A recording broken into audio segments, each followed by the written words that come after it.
अस्सलाम वालेकुम स्टूडेंट, कैसे हैं आप लोग। उम्मीद करता हूँ सब लोग ठीक होंगे, खैरियत से होंगे।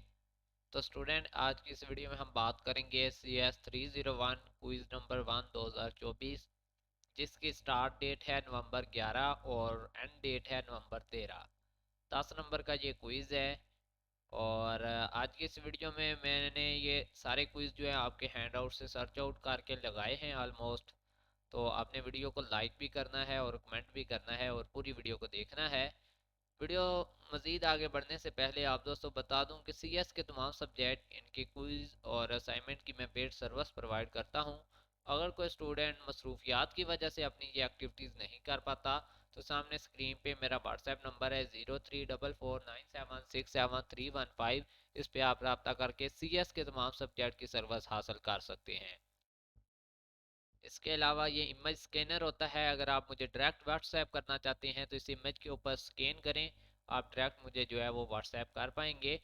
अब बात करते हैं फर्स्ट एमसीक्यूज की। तो थोड़ा जूम कर लेते हैं इसको ताकि आपको आसानी हो एमसीक्यूज रीड आउट करने में। चलें जी, ये हमारा फर्स्ट एमसीक्यूज है। The expression DE+H is called.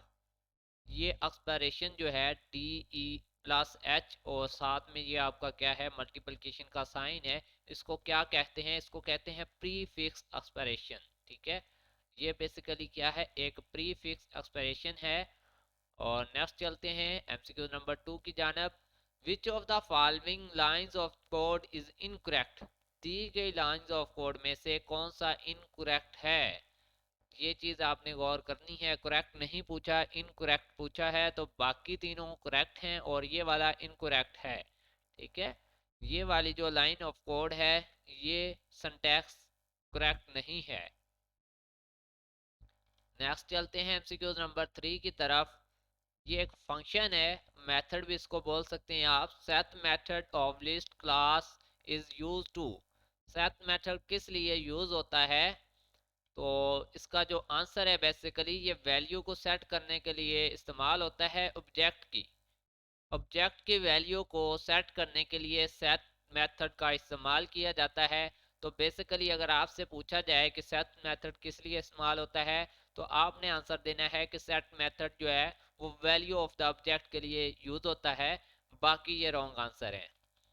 Next है MCQs number 4। In the linked list implementation of the stack class. एक स्टैक की क्लास है, उसके अंदर लिंक्ड लिस्ट की इंप्लीमेंटेशन की जा रही है, जो कि आपके असाइनमेंट में भी आया था। Where does the push number function place the new entry on the linked stack. तो जो आपके पुश वाले फंक्शंस होते हैं वो एट द हेड होते हैं, या आप इसको एट द टॉप कह लें। ठीक है, एट द हेड आएगा। ठीक है, लिंक्ड लिस्ट इंप्लीमेंटेशन स्टैक के अंदर जो आपके पुश मेंबर फंक्शन होते हैं वो न्यू एंट्री लिंक्ड लिस्ट में कहाँ आ रही होती है? एट द हेड, या इसको आप एट द टॉप कह लेंगे। ठीक है, आपने अपनी असाइनमेंट के अंदर भी देखा होगा, सारी इसी एमसीक्यूज के रिलेटेड वो असाइनमेंट थी। विच of the following statement is correct for the variable current. ठीक है, ये एक करंट का वेरिएबल है, इसके लिए वो कह रहे हैं कि कौन सी स्टेटमेंट सही है। करंट इक्वल टू करंट, ये आपका एक माइनस का साइन है, देन 1 है। तो ये एक करेक्ट स्टेटमेंट है करंट के वेरिएबल के लिए। बाकी तीनों रॉन्ग आंसर है। ये आपने गौर करना है, इनमें डिफरेंस आपने देख लेना है कि लास्ट में 1 आएगा और साथ में माइनस साइन आएगा। Head nod pointer always point two the dash of the linked list.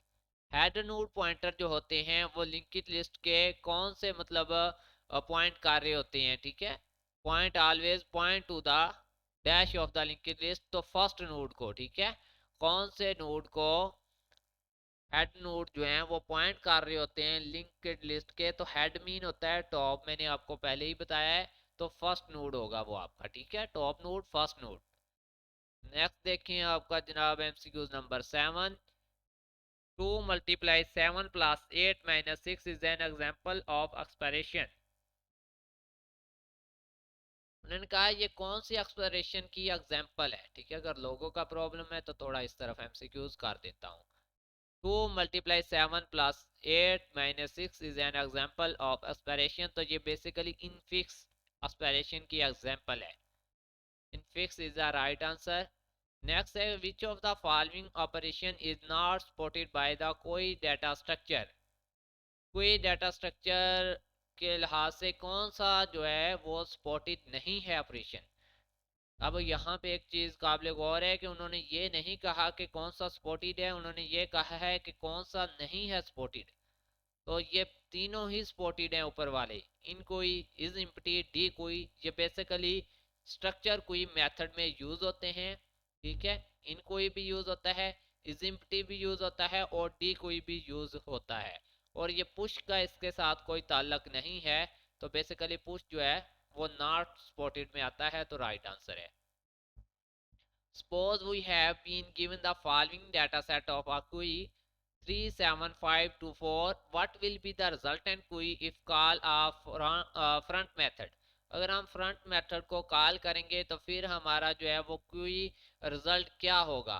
तो बेसिकली जब हम मेथड को कॉल करेंगे फ्रंट को, देन हमारा जो है रिजल्टेंट कुछ इस तरह से होगा 37524, 37524 यही वाला। ठीक है, आपका बेसिकली ऊपर ही जो क्वेश्चन के अंदर तरतीब दी गई है वही आपका जो है यहाँ पर आंसर होगा।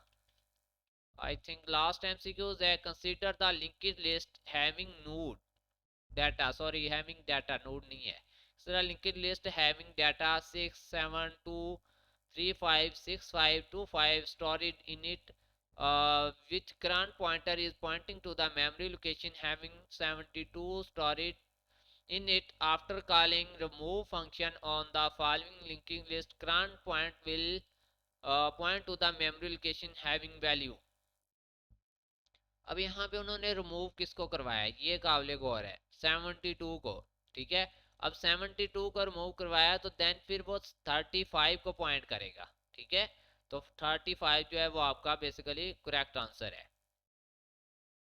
अगर 35 को रिमूव करते तो 65 को पॉइंट करता, इसी तरह 25 को रिमूव करते तो 6 को पॉइंट करता। तो अभी 72 को रिमूव किया गया है तो 35 को पॉइंट करेगा, ये करेक्ट आंसर है। और यहाँ पर आपका एमसीक्यूज जो है वो कंप्लीट होते हैं। अगर आप सीएस के किसी भी सब्जेक्ट के क्विज की सर्विस हासिल करना चाहते हैं तो ये मेरा व्हाट्सएप नंबर है, इस पर आप रब्ता कर सकते हैं। मिलते हैं न्यू वीडियो में, तब तक के लिए अल्लाह हाफिज़, फ़ी अमानिल्लाह, अपना ख्याल रखिएगा।